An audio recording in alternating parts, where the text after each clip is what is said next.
nagira ngo nifashishe uyu mwanya gusubira mu mpanuro za nyakubahwa Perezida wa Repubulika akaba n'umugaba w'ikirenga w'ingabo z'u Rwanda.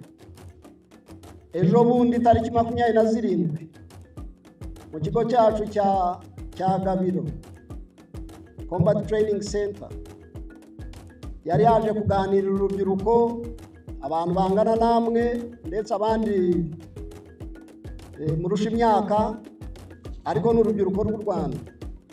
Iyo rero aganiriza urubyiruko rw'u Rwanda, ntabwo namwe muba mwasigaye, niko mwari muri aha ngaha muri aya mahugurwa.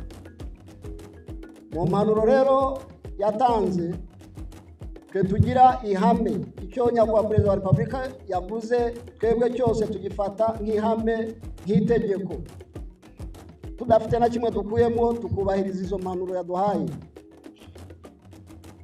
Impanuro ya mbere yatanze uwo munsi yatwibutsaga gukomeza gukoresha neza ururimi rwacu rw'Ikinyarwanda.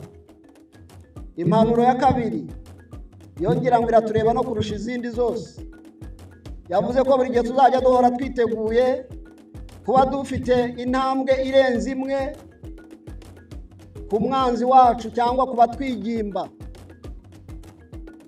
Ibyo ngibyo biri mu muco, mu maraso tugendana ya RDF, ingabo z'u Rwanda n'izindi nzego zishinzwe kubungabunga umutekano. Birumvikana neza? Icya gatatu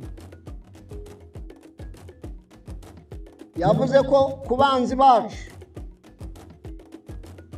bacu igisubizo ni kimwe: guhora buri gihe twiteguye, kandi kwitegura mu buryo ubwo ari bwo bwose, ariko cyane cyane ubwo kwivuna umwanzi. Ibyo rero bigaragarira mu bikorwa, harimo n'iki ngiki musoje mu kanya: kurasa tugahamya ku ntego. Ndumvikana neza?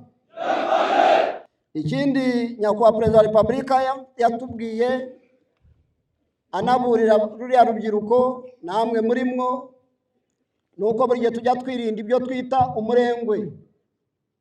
Ikindi nyakubahwa Perezida wa Repubulika yavuze ni ukwirinda amacakubiri n'imvugo ziganisha aho ngaho. Twebwe turi Abanyarwanda, ku basirikare bose nanababwira ibirenze ibyo.